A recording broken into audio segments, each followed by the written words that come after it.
Ya, bismillahirrahmanirrahim. Assalamualaikum warahmatullahi wabarakatuh. Alhamdulillah, assalatu wassalamu ala rasulillah wa ala alihi wa ashabihi wa mawalah wa la hawla wa la quwwata illa billah. Alhamdulillah, bersyukur kita kepada Allah Subhanahu wa Ta'ala karena di hari yang luar biasa ini, di hari yang penuh berkah ini, Allah masih berikan kita nikmat iman, kemudian Allah berikan kita nikmat kesehatan, sehingga antum semuanya dapat menyaksikan video Ustazah pada hari ini. Kemudian salawat beserta salam semoga senantiasa tercurahkan kepada Nabiullah Muhammad sallallahu alaihi wasallam. Allahumma sholli ala sayyidina Muhammad wa ala ali sayyidina Muhammad. Assalamu alayka ya Rasulullah, assalamu alayka ya Nabiullah. Baik anak-anak ustazah sekalian, rindu rasanya bertemu dengan antum semuanya. Walau mungkin pada hari ini hanya antum yang dapat melihat ustazah, tapi ustazah tak dapat tengok antum semuanya. Mudah-mudahan kerinduan kita semakin bisa terpenuhi gitu ya. Rindu kita bertatap muka semuanya. Mumpung ini adalah hari yang berkah. Nah, maka banyak-banyaklah berdoa kepada Allah semoga pandemi ini segera diangkat, kita bisa kembali berjumpa di sekolah insyaallah. Ya baik anak-anak ustazah sekalian, nah pada kesempatan rohis kali ini ustazah akan bercerita. Jadi ustazah akan bercerita tentang beberapa orang ilmuwan muslim dan kita akan lihat kira-kira apakah yang menjadi kunci keberhasilannya? Apakah yang menjadi kunci kesuksesannya? Apakah karena ketinggian IQ-nya? Ataukah karena keberuntungannya? Atau karena yang lain? Nanti kita akan lihat sama-sama insya Allah. Ya baik anak ustazah, langsung saja. Yang pertama kita mau lihat sosok yang luar biasa. Siapa dia? Mungkin antum semua sudah tahu. Ini adalah seorang Ibnu Sina. Siapa Ibnu Sina? Ya benar sekali, Ibnu Sina adalah seorang bapak kedokteran. Bahkan sampai hari ini ilmu beliau, teori-teori beliau tentang seputar kedokteran itu dipakai oleh seluruh dunia. Jadi siapapun hari ini, kalau dia yang sedang belajar tentang ilmu kesehatan, ilmu kedokteran terutama, itu merujuk kepada apa yang ditemukan oleh Ibnu Sina. Antum bisa bayangkan bagaimana besarnya pahala jariah beliau dari sekian tahun ya, puluhan bahkan ya puluhan ratusan tahun beliau sudah meninggal dunia tapi ilmunya dipakai hingga hari ini. Masya Allah, berapa banyak pahala amal jariahnya?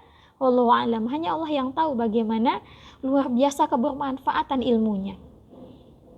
Tapi pertanyaannya, kok bisa ya gitu kan? Dan antum juga harus tahu ternyata Ibnu Sina itu tidak hanya ahli dalam bidang kedokteran saja, beliau juga ahli dalam bidang fisika, bahkan dalam hal ilmu agama beliau juga jadi orang yang terdepan. Masya Allah, nanti kita akan lihat yang terakhir apa kira-kira yang menjadi kunci keberhasilan beliau. Nah yang kedua, nah kita bisa lihat ada yang namanya Imam Bukhari. Siapa Imam Bukhari? Mungkin kalau antum sering mendengarkan sebuah hadis, di ujungnya ada kata-kata riwayat Bukhari. Wah, itu dia. Imam Bukhari, beliau adalah ulama periwayat hadis yang sangat terkenal. Bahkan hadis-hadis yang beliau riwayatkan itu semuanya menjadi rujukan kedua setelah Al-Quran. Masya Allah, kira-kira bagaimana kekuatan ingatannya ya? Semuanya hafal, Masya Allah. Tapi ustazah, ana saja, anaba sampai saat ini masih lupa-lupa, masih tukar-tukar. Bisa insya Allah. Insya Allah kita semuanya bisa, kita semuanya akan mampu sampai ke tahap yang begitu. Nanti saya kasih tahu di terakhir ya, apa yang menjadi kuncinya insya Allah. Makanya saksikan video ini sampai terakhir. Kalau enggak nanti enggak tahu antum apa yang menjadi kunci kesuksesan para ulama-ulama yang kita bahas ini. Nah, jadi saya mau cerita. Suatu hari Imam Bukhari ini kan terkenal ya dengan kekuatan ingatannya luar biasa. Jadi suatu hari berkumpullah para ulama. Jadi para ulama itu berkumpul, mereka ingin menguji bagaimana tingkat ingatannya, tingkat hafalannya Imam Bukhari. Jadi para ulama ini sengaja membacakan sebuah hadis, kemudian menyalahkan salah satu perawinya. Jadi sanad itu adalah sandaran hadis. Jadi misalnya dari A, dari B. Nah, itu ditukar. Nah, ditukar salah satu nama tadi ditukar dengan nama yang lain. Dan ternyata dari sekian hadis yang diujikan kepada Imam Bukhari, beliau dapat memperbaiki semuanya. Masya Allah, luar biasa. Pengen gak kayak gitu? Pasti pengen. Ustazah aja pengen. Oke, yang ketiga ada siapa? Yang ketiga ada Abbas ibnu Firnas. Kenal? Yang gini-gini. Enggak ya. Abbas ibnu Firnas adalah ilmuwan yang beliau menjadi orang pertama yang menemukan pesawat terbang. Masya Allah. Siapa yang pernah naik pesawat? Ustazah belum pernah naik pesawat. Jadi ternyata yang menemukan pesawat terbang pertama itu adalah Ibnu Firnas. Jadi Ibnu Firnas ini terinspirasi, jadi beliau ini adalah tidak hanya sekedar ahli dalam teknologi ya, beliau juga ahli dalam banyak hal. Beliau adalah beliau juga ahli dalam musisi, beliau pandai musik ya, beliau ahli dalam segala hal kayak gitu. Itu adalah Ibnu Firnas. Jadi apa sih yang menginspirasi beliau? Kenapa beliau ini bisa yang namanya menciptakan sebuah pesawat? Apa yang menjadi inspirasinya? Ternyata yang menjadi inspirasinya adalah suatu ketika Ibnu Firnas jalan-jalan ya, di jalan lah ya, ada seorang pemain musik ya, jadi seorang seniman lah di jalan-jalan itu. Jadi dia saksikan dia semacam pertunjukan lah, bikin pertunjukan. Ibnu Firnas tengok dia bisa lompat dari atas ketinggian dan itu nggak jatuh. Bukan nggak jatuh, maksudnya adalah dia tidak apa-apa, dia dalam keadaan baik-baik saja ketika sampai di bawah.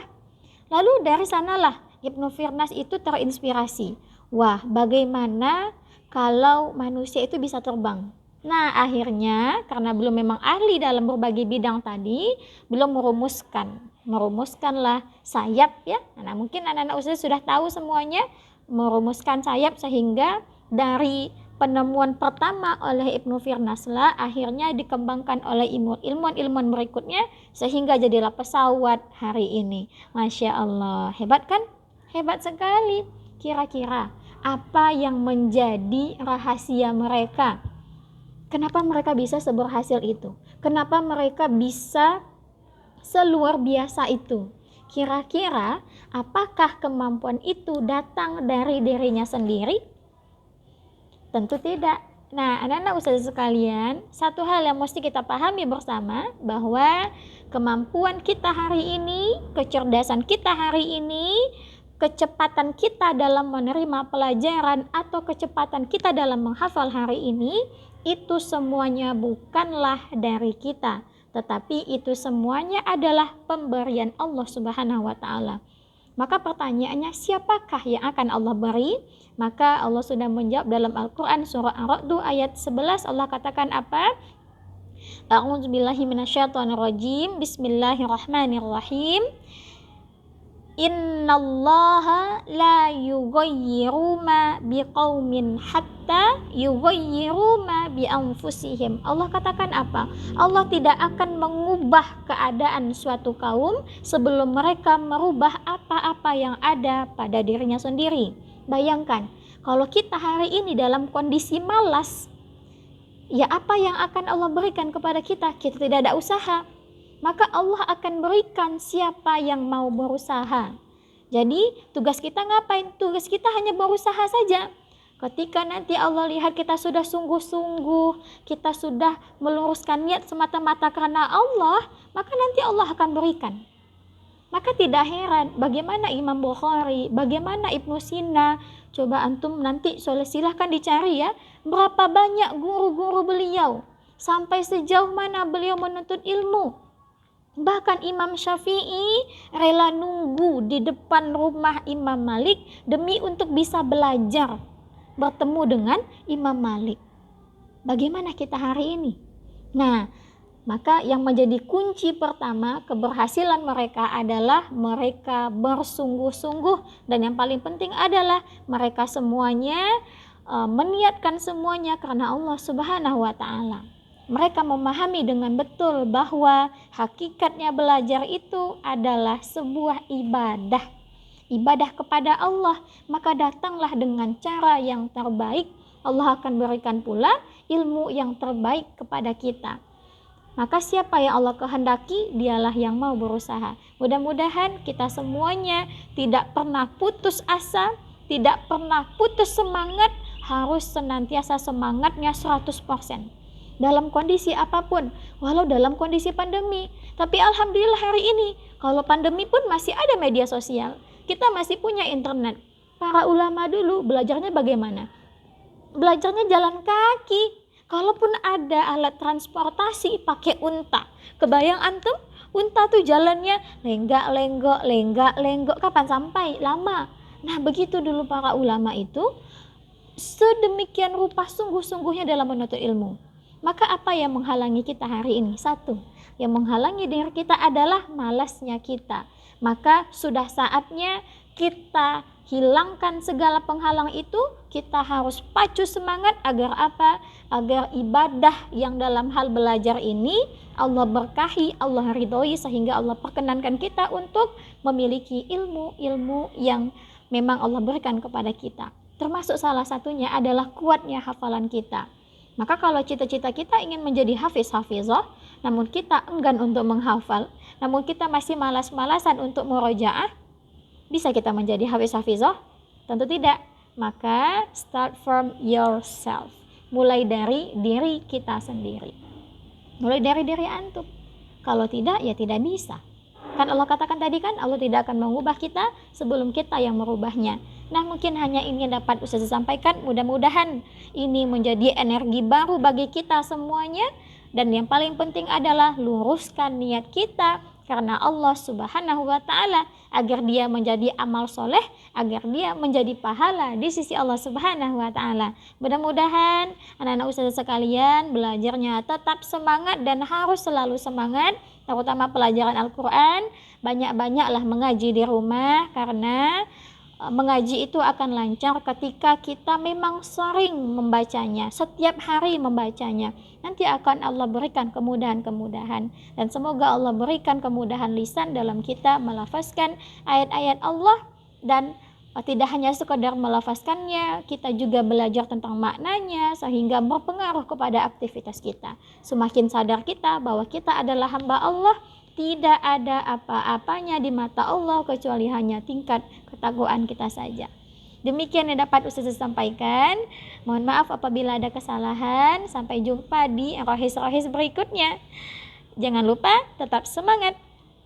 Kita tutup dengan doa kafaratul majlis. Subhanakallahumma wa bihamdika asyhadu an la ilaha illa anta astaghfiruka wa atubu ilaik. Walhamdulillahirabbil alamin. Wassalamu alaikum warahmatullahi wabarakatuh.